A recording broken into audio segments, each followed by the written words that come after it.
3. We'll do it live.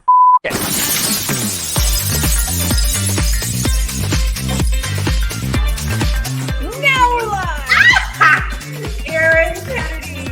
The general craziness of it, the impact on your life. We have gone through so many stories and we said, you know what? This should not be kept to the two of us.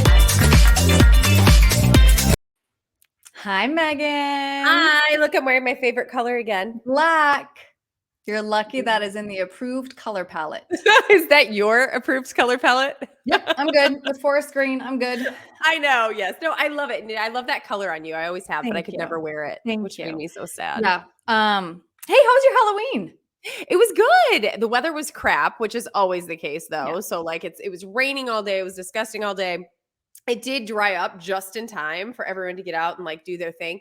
But as we're going around the neighborhood, you know, I took an adult beverage with me to walk around the neighborhood just because. As one does. Like, yes. Yeah. So we get around to the back of the neighborhood and there's this house, like garage doors open. And they're like, does anyone want some apple cider moonshine? I was like, yes. Off I went into the apple cider moonshine land.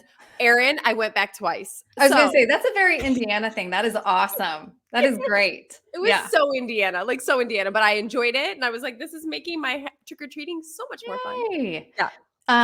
Yeah, we went to a couple parties. I was a skeleton. For a hot second, I thought about what if I were a news anchor? What if I went as a news anchor?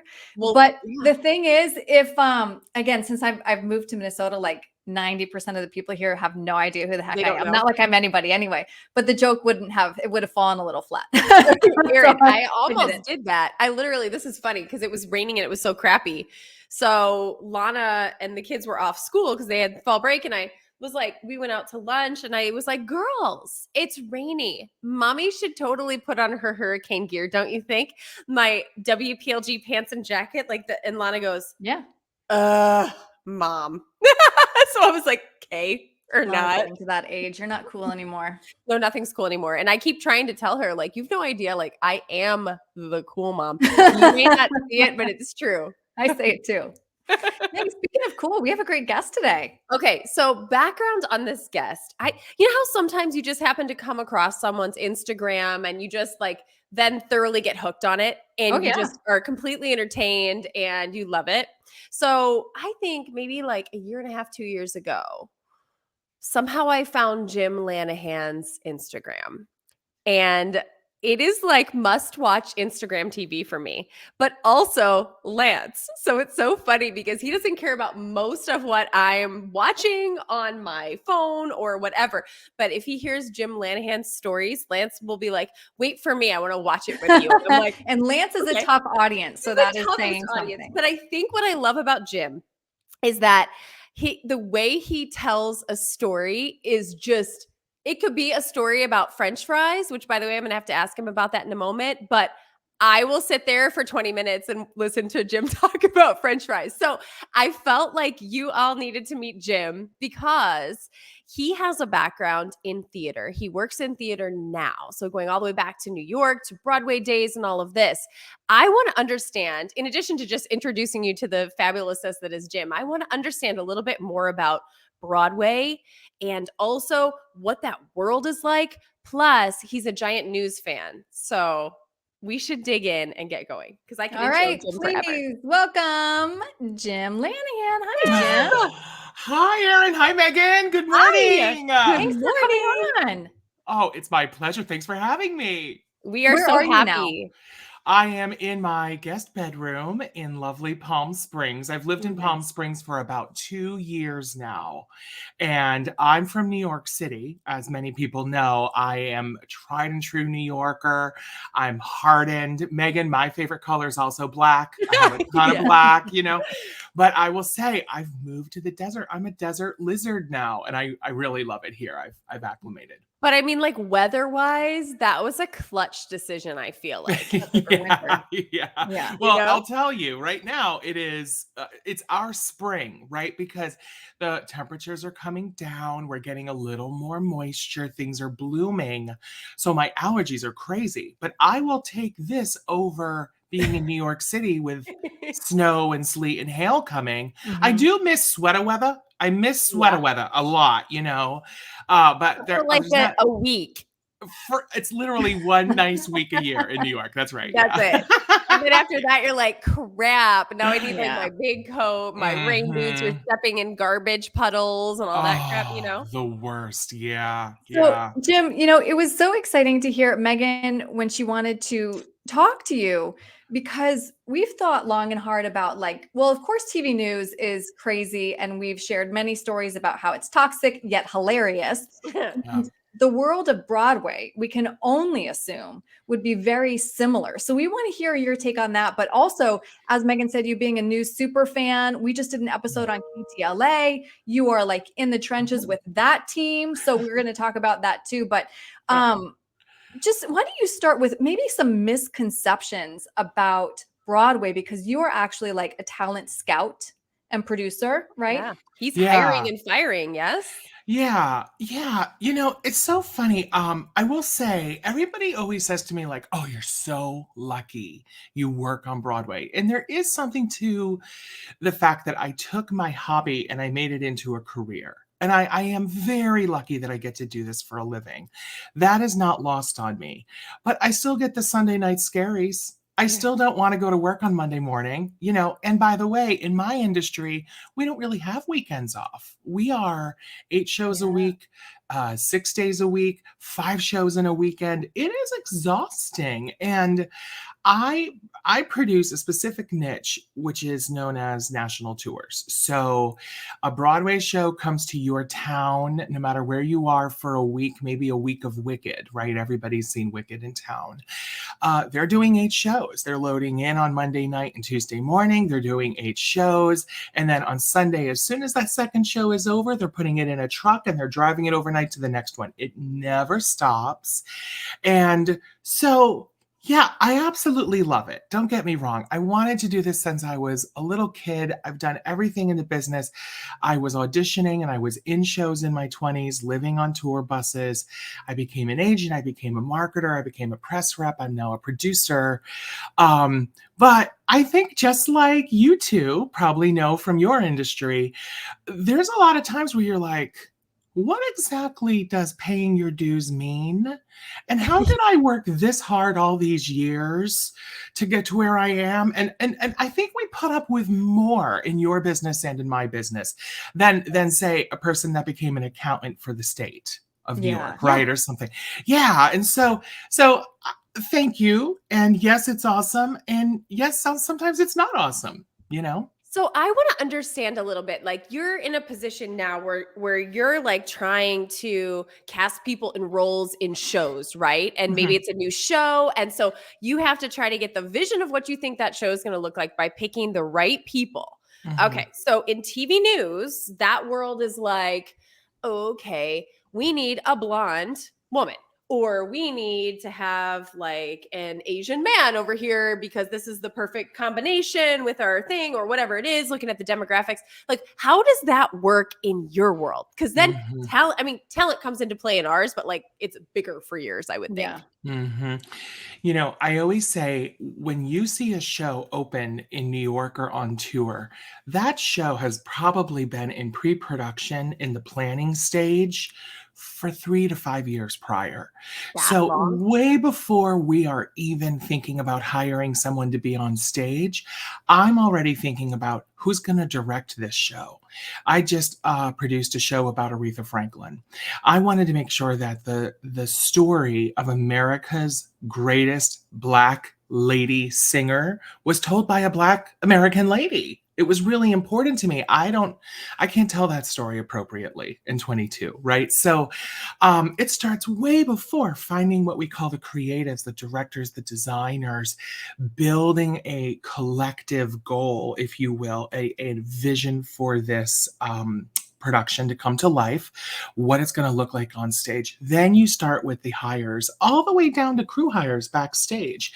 And so it's a huge process. And Megan, to your point, sometimes you feel like you're checking boxes instead of hiring the best people. Like a big joke on Broadway is, well, I got the job because I fit the costume.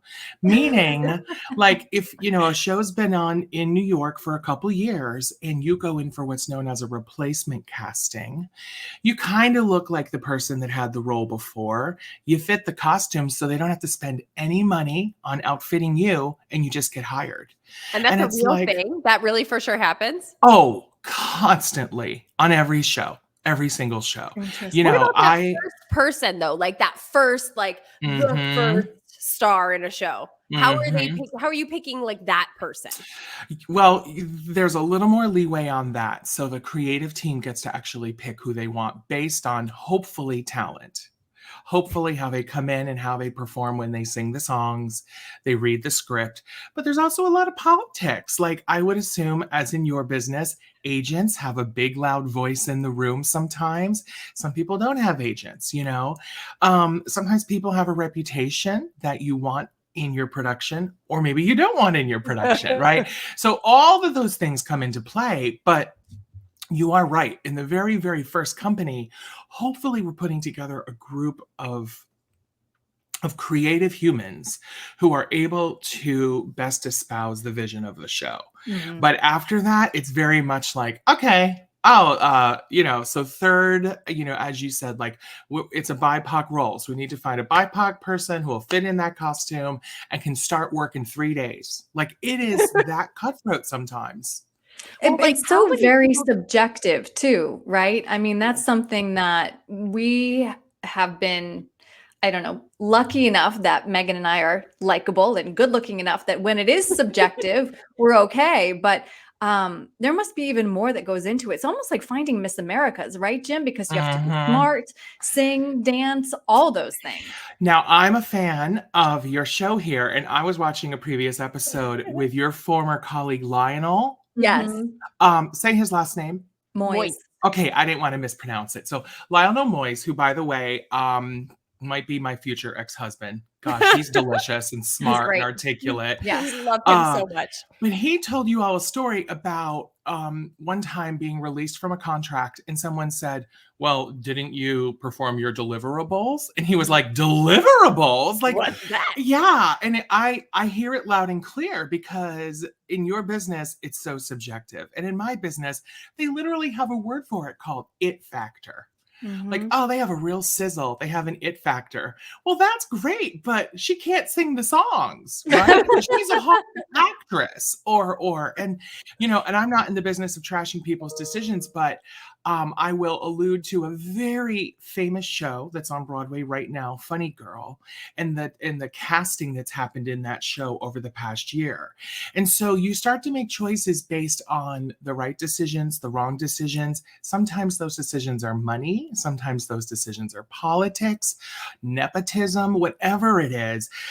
So is it subjective? Sure is. I mean, Erin, it is over the top. And sometimes I have told myself it's okay to work on shows that I don't necessarily like. I have managed shows that I don't necessarily enjoy, but it's show business. It's not show fun, and it's not show take pride in everything you do.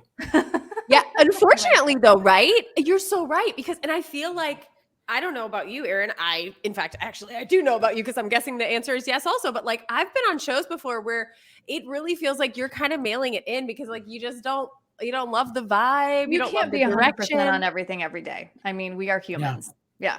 But you still come in and you do your best. Right. But like if you're on a TV show every morning, you are expected to be 100%. If you're going to be your little booty on Broadway, you're supposed to be giving those people their money's worth, right?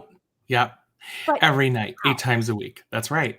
And it's kind of, I'm glad you brought that up, Megan, because it kind of goes back to like the concept of paying your dues that I alluded to before. Because it's almost like you're lucky to have a job on Broadway, right? You're lucky to have gotten that job in that big market on the news. You should feel privileged to be here. And how dare you for wanting a work-life balance? How dare you for wanting to take time off to have a baby? How dare you? How dare you? And it becomes this like, did I pick the wrong industry? Because I'm no longer enjoying, as I said, I made my hobby into my career. Yeah. But when it stops being enjoyable and I stop feeling respected as a human, I think we have to start looking at our industries. Right. Well, I think that that comes back to your first point too. The reason that we tend to put up with so much is because we are doing careers that we love, right? This was a passion for me and Megan. It is for you as well. So you put up with a little bit more. You feel But lucky at the beginning. You're right. yeah, At the beginning. and there are 80,000 people who are willing to take your job if you're not willing to do it right. But at some point, you step back, as we say, off the merry-go-round and like, oh wow, I was really dizzy on that merry-go-round. I'm gonna stay off it. Mhm. So are you ever at a point where you say, this work-life balance isn't enough? There are too many toxic moments versus, the fulfilling moments. Where do you see yourself? I guess, is this a lifetime career? How often do people stay in this business? Yeah, I can answer for myself and then I can answer for people in general. So I'll start general and I'll work to myself. There's an interesting fact from one of the professional unions. It's the union that does stage employees, so crews, people backstage. There was a figure that 38% of the touring crews decided not to come back after the COVID break. So our industry was shut down for about 2.5 years. We were the first to shut and the last to come back of any industry. And 38%. So you would not believe how hard it is to find crew that has experience on the road, and it's a specific life. As I mentioned before, it's a nonstop pace and there's a certain ebb and flow. So a lot of people have decided to leave. I think that COVID was a really big wake-up call for a lot of people. They just had a complete rebalance of what was important to them. Yep. And in this industry, because it was 2.5 years, a lot of people also forced to get other work outside of the Right. industry. And then maybe they liked it. And then, and even if they didn't like it as much, Megan, suddenly it's like, well, I don't like my job as much. It's not as much fun, right? There's not enough like yuck, yuck, har, har, har backstage with my pals, but I'm making okay money. I'm home every night with my partner and I'm having a kid now. And it's like, oh, wow, suddenly life is a different set of priorities. For me personally, I have jumped around quite a bit for two reasons. I've jumped around jobs so that I could get experience doing every piece of my industry: marketing, agenting, engagements, producing. But I've also jumped around a little bit because this is so cutthroat. And I've worked for some people where I've woken up on a Tuesday and thought, I can't make it to Friday. I can't do it this week. I've gone to conferences where I don't want to look people in the eyes sometimes because they did me so wrong 2 weeks ago in that touring engagement on whatever show I was working on at the time. What kind of wrongs would that have been, Jen? Yeah. Like Maybe like business stuff that was shady. I won't say names out loud here, but I worked on a show called Jersey Boys, very famous show for a long time. And there is still a market that I was the engagement manager for. I brought Jersey Boys to this market and they still owe that show $39,000. And there's a lot of politics involved and there's a lot of he said, she said involved. And there's a lot of, I'm a part investor in Jersey Boys. So just give me a cut, kind of an expectation. And so it's kind of like, when you're the person who's in charge of getting the producer all the money and there's a $39,000 error, I will never forget that. And I carried that stress with me for weeks and weeks and weeks. And then you look back and you realize that's just the biz, kid. And, I bet no one else is still thinking about it all these years later. I am. So Erin, to answer your question very honestly, I've definitely left jobs because I had trouble working for specific people. I've left jobs because I didn't have a balance. At one point, I left Broadway altogether. I went and worked for the Blue Man Group. It was the greatest experience of my life. They're awesome people. I put them on the Jimmy Fallon show. I've never worked harder, but I had a great time doing the work.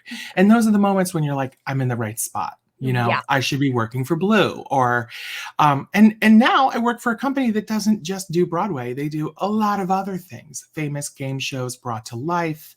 This Aretha Franklin project I'm working on is a little more of a concert, little less theatrical.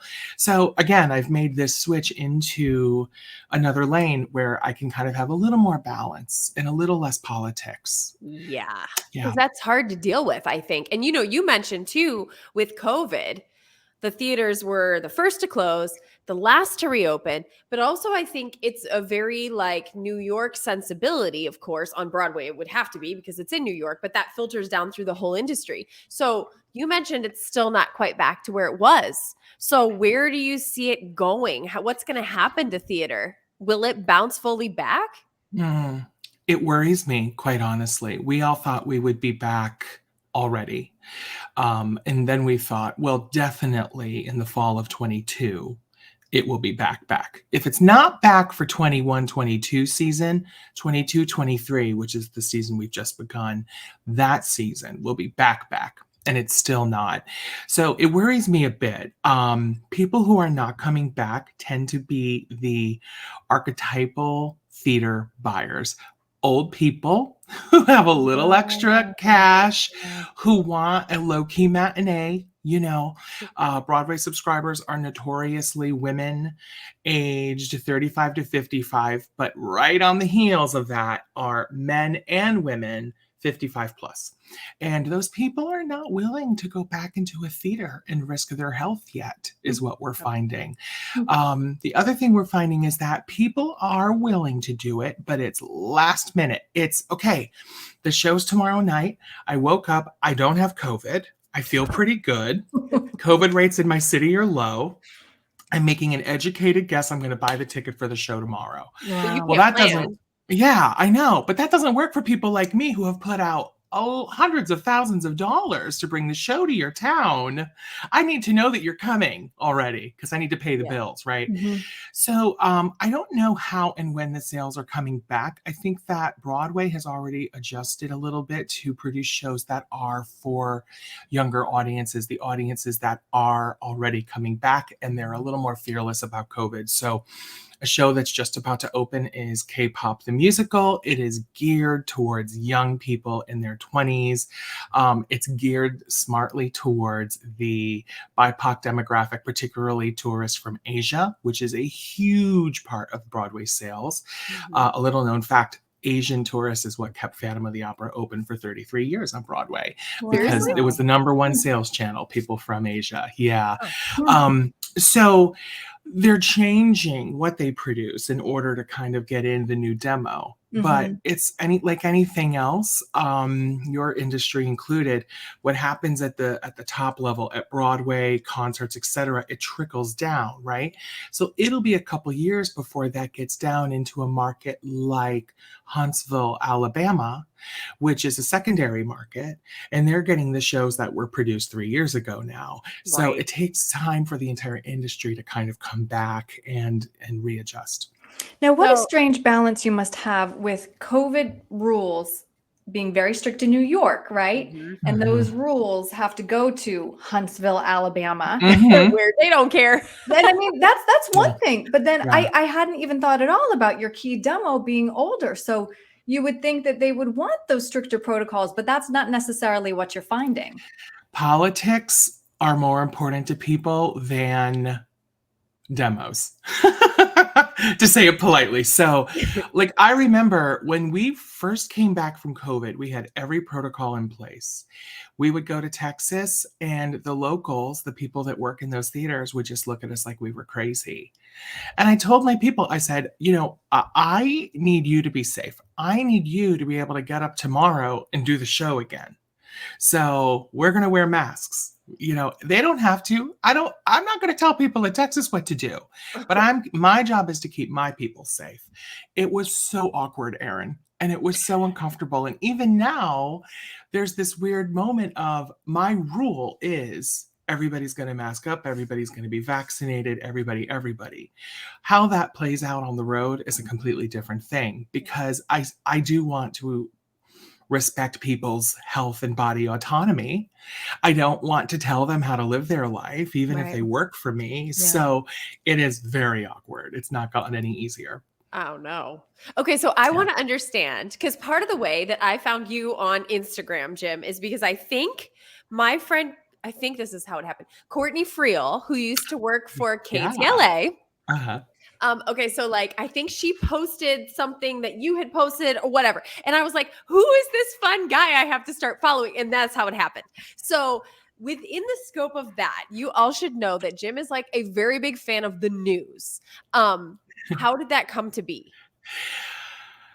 I grew up in upstate New York, Albany, New York, the number 53 market in the Oh my country. gosh, I can't even believe you know that. Of course I do.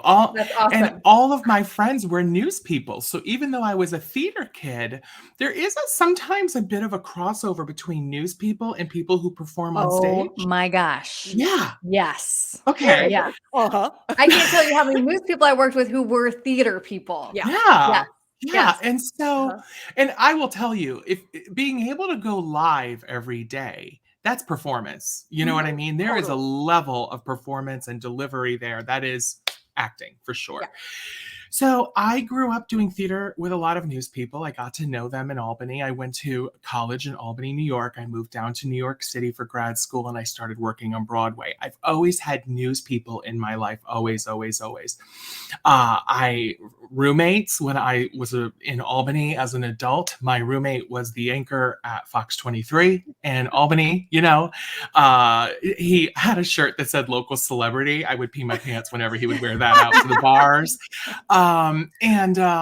You know, to this day, they're some of my best friends. And so I've kind of watched news like a hobby. I think it's so interesting because maybe it's because of what I do for a living. I don't so much watch you all for the news. I'm watching you deliver the news. So there's this moment of like, you know, first of all, the gay comes out like, oh, she looks great today. And like, wow, you know, the way that dress, like, you know, there's nothing like a weather person in a wrap dress, right? Like you win, you're standing up, look at you, the right heel in a wrap dress, you win. So there's that piece of it because you all always turn it out. You look great. Then there's the piece. There are fails, but you know. Oh yeah. Oh no, I love a good. They're fun too. Recently on a channel in LA, I saw somebody's hair fall off, and I was like, "That's the best thing I've ever seen." Man or on woman? TV. A lady, yeah. Her hair Was it just. like the strips? It was one of those weird, rainy, windy days. She was covering the weather near a highway, and bless her heart, her hair just went zoop, all of it together. And we saw her normal hair underneath it, which looked great. Like wear your own hair, you know, but I also love the technical side of it. You know, I'm friends with a lot of directors and producers here in LA who do news. I have a lot of friends that work at KTLA, as Megan mentioned. And it's been interesting to watch. You know, KTLA had a very public, you covered it here, a very public situation recently. It's been interesting to watch the business side of the news come into play, to what is on air. And then that directly impacts my sweet friends who, you know, one of my dear, dear friends left the station for a better opportunity. And you would not believe how hard it was for her because she was getting so much negative comment in her DMs. And she's like, all I did was pursue an opportunity that's better for me. Just made a life choice. And that's the thing. Like, I feel like whether you're on Broadway or you were in somebody's living room on the news, whatever it may be, viewers who like you, they get really into watching you. They feel almost like they own a part of you sometimes. And it opens the door up for those weird emails we would get. It opens the door up for people to be ticked if you're leaving the station they want you to be at for another one. You know? Yeah. And you know what I've always thought is weird is like, so recently on KTLA, somebody announced that they were pregnant. Now, I noticed a month earlier, and I'm friends with this person. Jim's like, yeah, so I was like, well, first of all, the whole wardrobe changed, right? That's the first giveaway. And then I just noticed a difference in the appearance. So I said, hey, when are you going to tell us you're pregnant? And she just wrote back this emoji face that looks surprised, like cat got your tongue emoji. Yeah. So, and then a month later, they made a big production about it. And I was watching it. It was KTLA. I was watching it and I thought to myself, what's interesting about it is this is an intensely private moment about this professional trying to start a family, but the station has somehow commandeered it to try to get ratings, right? To try to, and I just thought how unfair that is to her. She deserves better. And I hope she signed off on this, but I bet she I would didn't. assume she probably did. Well, maybe part of it. Not really probably necessarily comfortable. Like, oh, they want me to do this. Okay, I guess I have to. Like that kind of feeling. There were 3 parts to this announcement, you know, including a gender reveal. Yeah. And I just thought, wow, like you're really milking this for all it's worth, you know? Yeah. Well, you know what I say? God bless. Because it gives her some job security. Yeah. Yeah. I fully endorse it. I mean, you're already having the baby, right? So yeah. Well, at that station, if you're off air for 2 minutes, sometimes you never come back. But that's another topic. Yeah. Well, it's, you know, it's at the KTLA where they've had so much turnover lately. So let's hop over to that because we should infer then that your good friend is Lynette Romero. She's a dear friend. I adore her. And my goodness, beloved in that city. Oh, yeah. Which is great. 24 years on the air here at KTLA. She's the Katie Couric of Los Angeles. Give this woman a crown. Unheard of. Yeah. That's impressive. In LA to make it that long. Yeah. So when she had her goodbye, you know, she just wasn't there. And then her co-anchor Mark kind of went off script to say that, you know, she really didn't get a chance to say goodbye. Megan and I did record on that. But then she popped up across the street, right? And on her first day on air, they shared your live stream, Jim, right? So tell us what is going on here and then we'll play it. So that's her new team down below. That's their weather person, Balin. And to the right, you can see her co-anchor, Adrienne. And in the back is Robin Traffic. And we were doing a little bit of a let's celebrate Lynette's new beginning live on my Instagram. We had at one point like 650 people joining. And then they joined us live. And it was really fun and sweet. And you can see how touched they were that we joined them for their first day. All right, so let's press play real quick. Everybody is mildly obsessed with Robin doing the traffic, the way she stands there looking fierce. You had better do traffic like that. Miss Bellin, everybody thinks you are absolutely adorable and super fun. And indeed, surprise, surprise, my followers think Mr. Adrian is so dreamy. So dreamy. Okay. That was fun to have so many people watching at 4 o'clock in the morning. Yeah. We're talking about hundreds of people. That's pretty awesome. There That were just like goes to show how much 500 love people folks have for it. watching. Yes. It was really fun. And for us to be able to join in, we did that during a commercial. We decided to join in so you know how you can invite people into your Instagram live. So we're going to have to do an Instagram live one of these days after the show. We love doing that. And then all the things that we can't talk about right here, we'll talk about on our Instagram live. It is really fun. You know, I found myself smiling really big right then watching that because Lynette is the best and she deserves new beginnings. And I was so happy that we could celebrate that for her. And she looked so happy and at home there with that new team. And Erin, after do you not everything wish that we had happened. a Jim Lanahan? I wish we had a Jim Lanahan. Well, if I known you, I would have done it then. You know? A little bit more unstable. What'd you say? Super fans. We had super fans for sure. Yeah, but they weren't normal like Jim though. nobody would invite to dinner necessarily. No, You know? Erin, they wanted feet pics, honey. They weren't Jim Lanahan. Oh my They're God. very active. The feed people are very active, very into local news. Yes. But recently, about, 6 months ago, Megan was on a big national program and I couldn't stop talking about it. Like, oh, yeah, you did.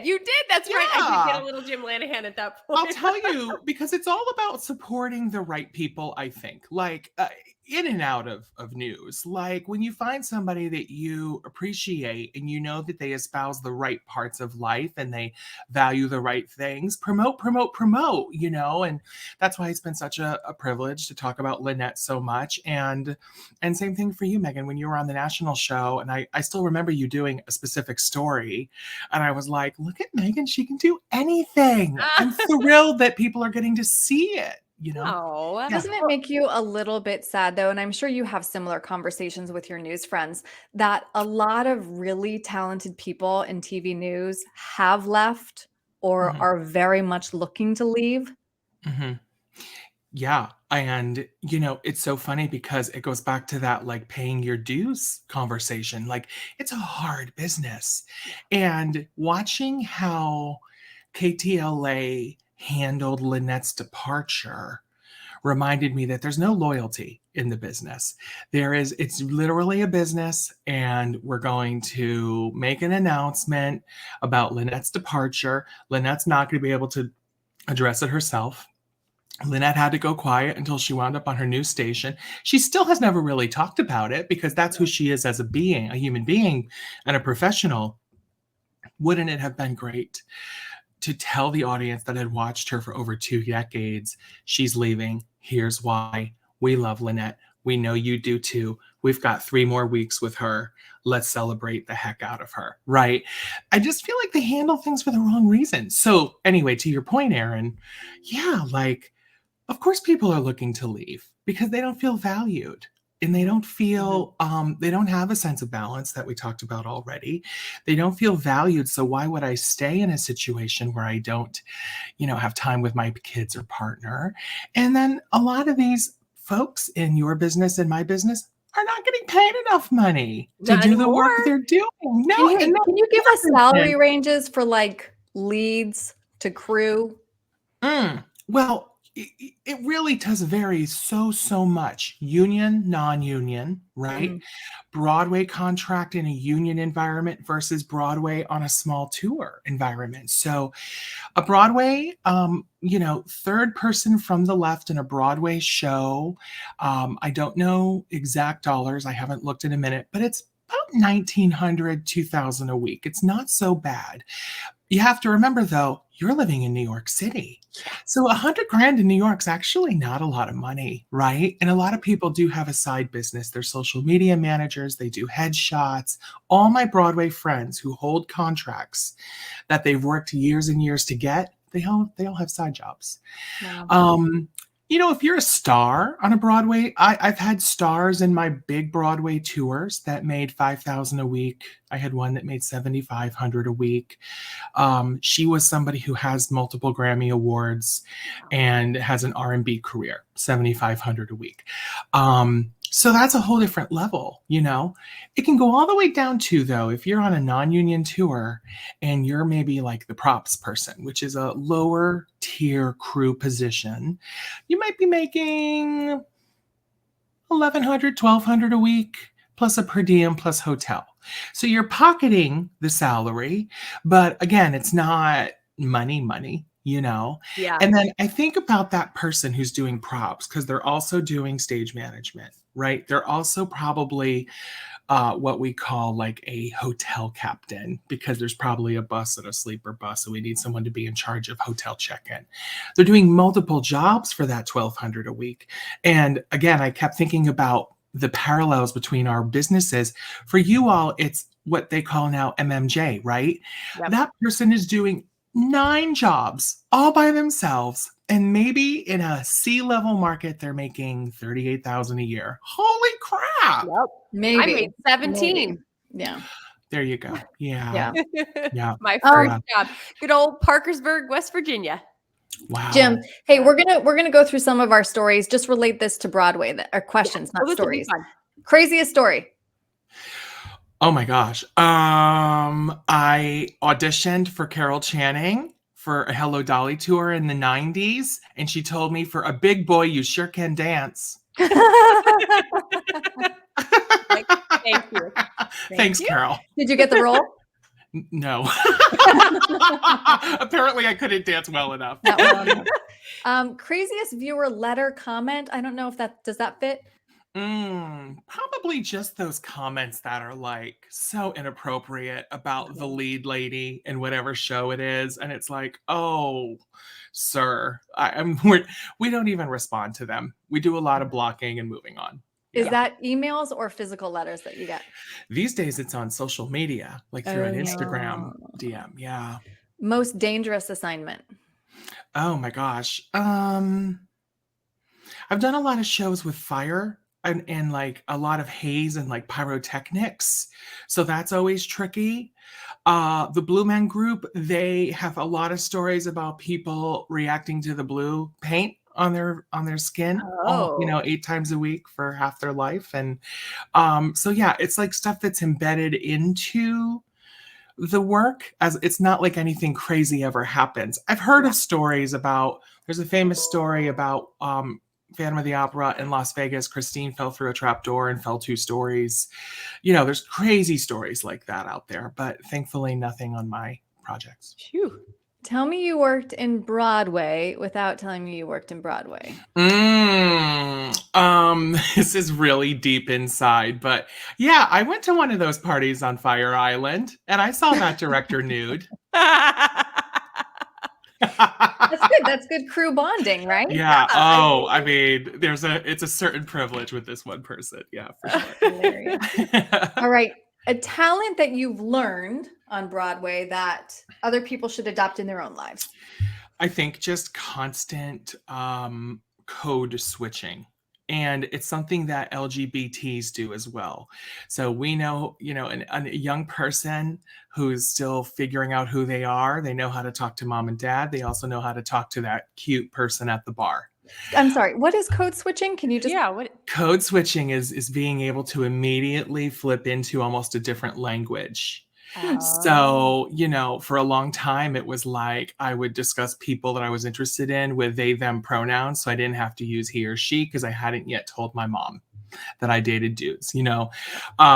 So Broadway, we have a bunch of lingo and terminology on Broadway that make no sense to anyone else. So there's a certain amount of code switching. And same thing for you all too. Like when I'm with my news friends, I'm like, oh, news people, you know. Yep. So I've just become multilingual in all of these different languages, you know. Give us an example. Oh my gosh. Well, you know, big Broadway is like we have like if you are backstage and somebody's about to start a show, they'll say 5 to places, and then you say thank you 5. Like it's just what you do, you know what I mean? Yep. So there's things that like you'll hear something in popular culture and you will literally hear someone say like, you know, thank you, Grace. Like it's the tone and tenor in which you deliver it. It's immediately like, oh, theater kid, you know, it's that kind of a thing. I gotta say, I worked with one former theater person who, when we would get a countdown, he would say, thank you, one. And we all be like, stop. Just stop. You are not in theater anymore. Meanwhile, I didn't even notice that. You want to know what in Chicago? Yeah. This is what I love about news people who are in the field. And I think it's because y'all are listening so intently before it's your turn to talk. You're listening to them throw it to you. So you'll be on camera and you'll have like the mic and everything. And you just do this thing where you're like, the head bobble. Everybody is into the head bobble. The head bobble makes me laugh so hard. And some people do an advanced head bobble, you guys, where they're like, I'm going to give you head bobble, but I'm focused and I'm looking down. So this is the advanced head bobble. You are very good at this. Yeah. You are very good at this. Yeah. Now, did you know that sometimes those are recorded and not even live? So you actually have to feed in a head bobble and you're not even listening to anything. So you have to pretend. Oh my gosh. I never thought about that. Yeah. Because so like when there's like an 8 box, tape. when there's like many reporters who are live, like for a big weather story, you can't take in that many live feeds at once. So you have to record a head bobble and then send it in and they play it. That is hilarious. Picture being me, who has a super hard time taking anything seriously and or not having a smile on my face. Pre-record Megan a serious outside of a tornado head bobble, and I'm like, shoot. I was like, do it again. Do it again. That's awesome. I needed like that to be live. have you ever recorded full weather? There's a station here in Palm Springs. They don't even have weekend weather people. Oh, they And don't it's need Palm them. Springs and it's the same weather every day, basically. Palm Springs is a very small market, though. Jim, do you know what number it is? Oh gosh, wait, 87? I want to say it's 88? smaller than that. Maybe Yeah. not anymore. You know why? It's a feeder market to Los Angeles. Yes, it Everybody is. gets plucked. So now I think it has a little more, Yep. There are those weird markets that are like direct channels to other places. Like when I went to Miami, I was like, yeah, baby. Cause now I know from Miami, I can go to New York or LA. And guess where I went? I went to New York, but I had an option to go to LA. So it's like, there are certain places where if you're in the business, you know that getting here is going to lead you to there. And once you're at this place, even though it's not the biggest market, you might have to stay there, right? Because nobody really leaves blah, blah market, whatever it is. It's really weird. We should do a show on that. We didn't ask you the one question because I think it wasn't applicable to our last guest, but maybe it is for you being in Broadway world. Where's the craziest place you had to pee? Oh, like off stage in a bucket. Because, I mean, there are shows where you are off stage, you have 30 seconds to make a quick change, you're back on stage. So in those types of shows, you know exactly when you can take a sip of water in between, you can get your costume off and get your new one on. You know exactly when we call them bio breaks, when your bathroom break is, I mean, it is. And sometimes people are doing all of those things and singing into a mic because you sing off stage often as background.